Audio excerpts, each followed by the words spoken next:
right, ladies and gents, we're back in the pod with Ian. How's it going, mate? Yeah, doing well, buddy. It's good to see a bit of action on the NBA again. It's been a long time coming. Yes, 19 days to go. Not that I'm counting. All the NBA buses have been rolling into Orlando, which is good to see. But the funny thing is, the usual knuckleheads of the NBA have been complaining about their rooms, about their snacks. One of our favorite knuckleheads, J.R. Smith, Yeah. as usual, has been complaining about his snacks of all things. He went on a rant saying, "You're feeding us these shitty snacks. You want us to perform like Ferraris, but you're fueling us like we're Chryslers." He just went on a rant. Believe it. Apparently, the head office sent him a bit of a warning to shut that shit down, which is fair enough too, right? People don't want to see that shit. Yep. People see athletes getting paid millions and millions of dollars complaining about these five-star hotel rooms that they're staying in. So, yeah, it's a sensitive issue. Have you noticed anyone else complaining? No, he's the only one that I've actually seen. I saw a bit of video of him showing the menu and seeing his like New York strip steak. I'm like, come on, man, can't complain about that. Yeah, I know. It's not just what these guys would eat the day out. Like, what kind of... They'd have chefs. They'd have...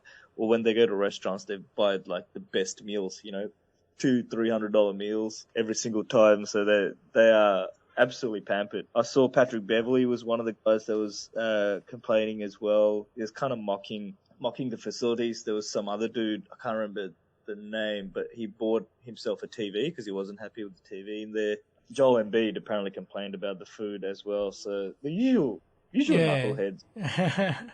I saw Embiid complain about a lot of other things as well. It's just drawing attention for themselves. But it was really cool to see Ja Morant come out and say, "Room's fine, food's fine.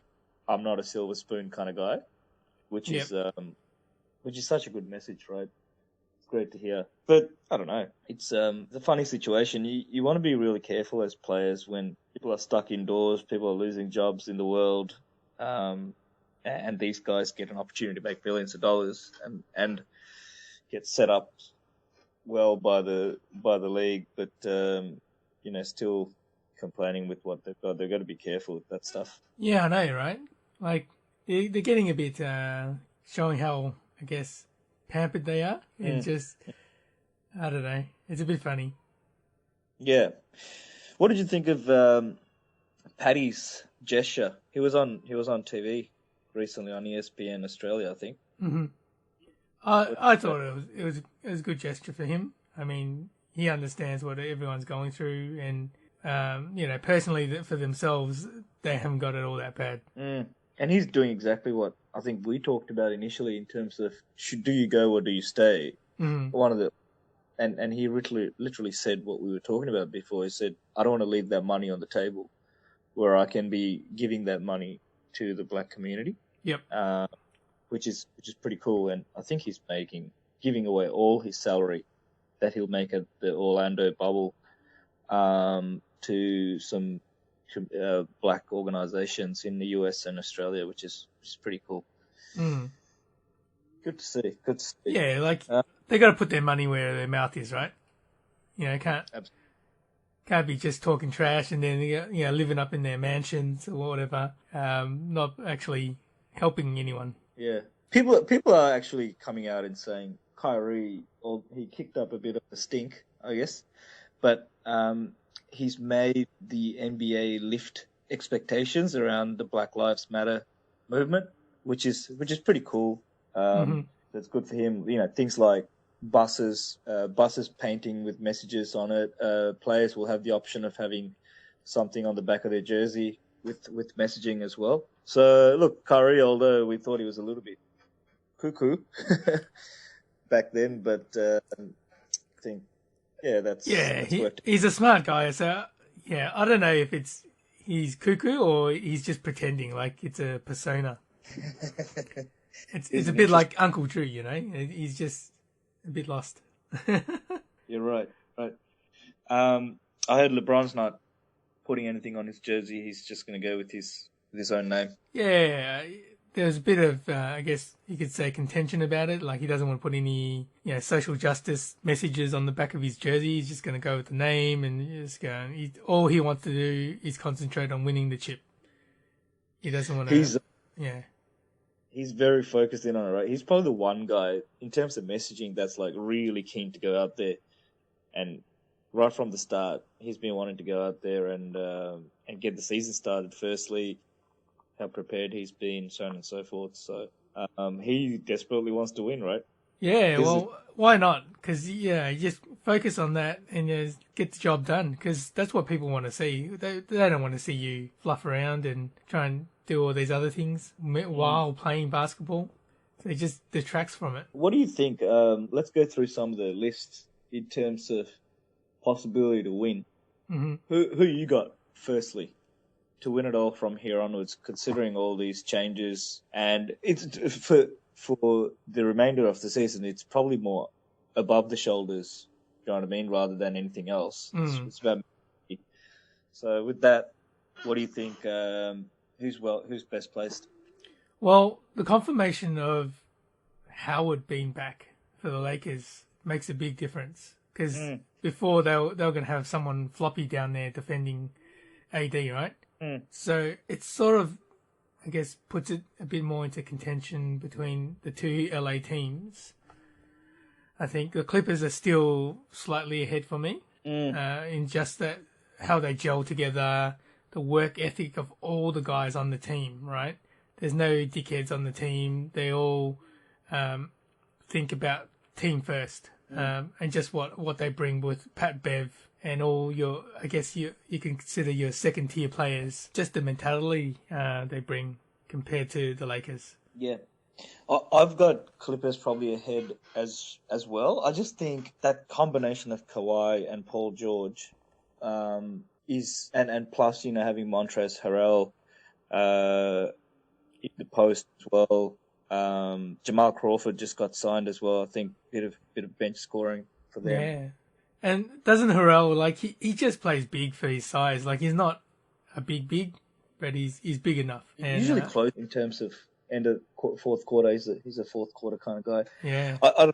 I feel just the matchups itself, they're over Lakers at the moment. So I've got them slightly ahead. And I don't know, Kawhi's a little bit of a LeBron stopper, right? That's he is, huh? LeBron hasn't got it over him as yet. I don't think he will, because Kawhi's younger. LeBron might be a little bit bigger, but you just got to move your feet, right? And Kawhi is just able to be that one step ahead of LeBron.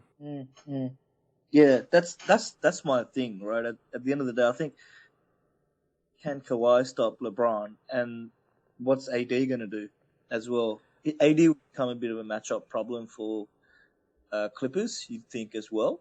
Yeah, but he just has to step up. He's a bit tentative. Could have seen it probably a couple of years ago now, where he actually could have won the series that they had. I can't remember who they played, but was it Portland? Yeah, I think it was Portland, the Portland game. Yep. And he could have absolutely dominated and just take over, but he didn't. Yeah, so I mean, he's going to be huge. If it comes down to that Western Conference matchup, that's them. That's going to be huge. The other thing is, we can't discount Nuggets as well. Nikola Jokic has come back less chubby. Yeah. So, maybe if he's had time to work on his body and things like that, then you never know. I think Nuggets could surprise a few people as well.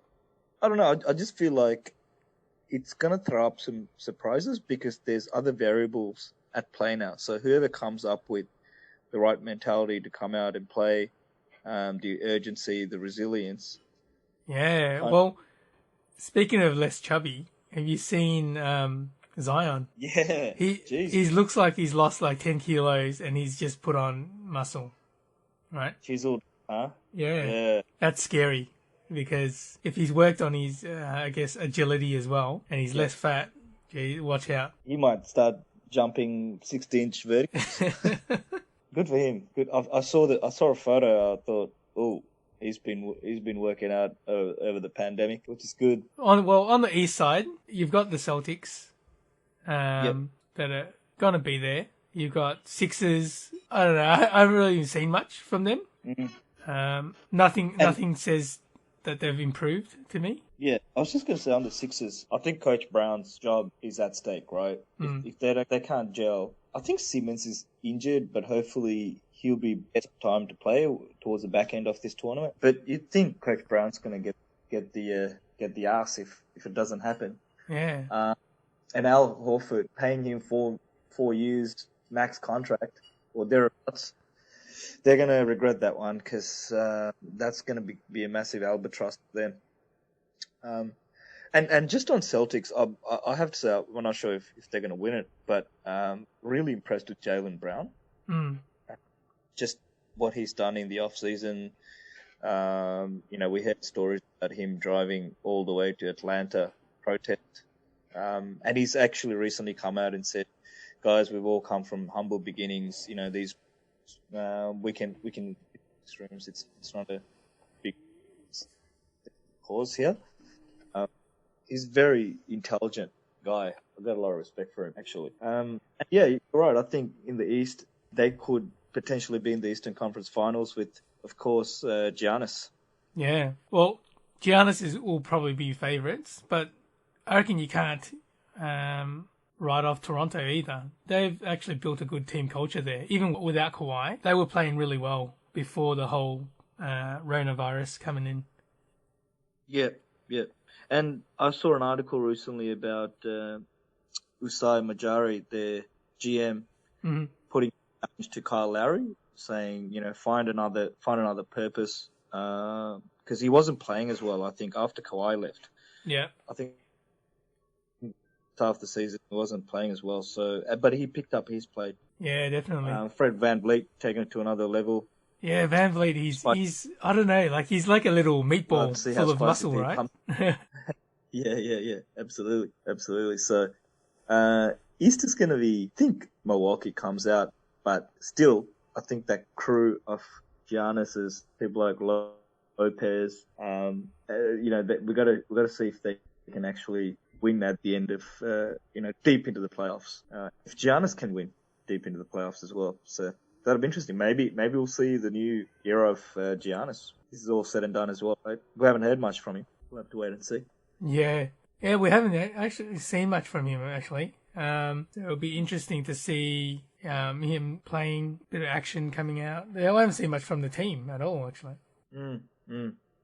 Yeah, I think we'll start seeing more stories now that the camp's started. We'll start hopefully hearing about who's in shape, who's looking good, who's injured, so on and so forth. Because let's face it, it's not your typical that we've got going. So hopefully over the next 2 weeks we'll start talking about the game a little bit more and less about all the outside noise. Yeah. Well, apparently when they go to the bubble, they have to actually, I think it's like pass 2 tests within 48 hours or something, because they don't want them to, I guess, be infected and not know about it. I think, look, these guys need to stop being crybabies at the end of the day, right? Yeah. I just think Kyle Kuzma and Donovan Mitchell struggle to find lunch in the NBA bubble. It is. I had a friend of mine send me a message saying the NBA bubble is starting to sound like the Fire Festival. And we all know how the Fire Festival turned out. Biggest logistical mess you could ever think of. So let's hope that's not the case. And it's great to hear from wise old heads like Greg Popovich saying NBA bubble is the safest place to be as well. So from a health and hygiene point of view, probably a great place to be for them. Yeah, it is. It's safe. They're not going to get into trouble, hopefully. The other ones is we haven't really talked about it on the show. Is it's this whole NBA season is eating into the WNBA season, and they're going to start around the same time as well. Yeah, I've been told they're in the bubble as well. They've started out. I think they're placed in the bubble, so they might be. Are they playing in the bubble as well? Okay, I didn't know that. I've been told they're setting up in the bubble. Okay. So that's be interesting. Yep. Yeah.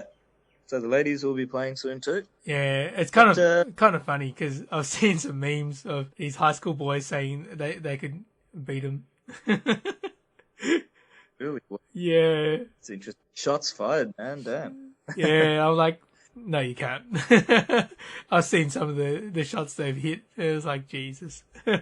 No, I know. But, yeah, look, I mean, we're still talking about the outside stuff. It's funny to admit. It's kind of funny hearing these guys' complaints and stuff. Some people are angered by it. Other people find it funny. I find it funny. I find it funny. But, yeah, really hanging for that first game in about 19 days' time. Yeah. Approximately. So, but, and hopefully we see more from Simmons than him bloody fishing. We need our man from down under to tear up this season. Absolutely. But cool. Great chatting, mate. Yeah. If we hear more bubble stories, we'll sure to keep our listeners in tune as well. Will do. That's it. All right. Peace out, guys. Enjoy. See ya.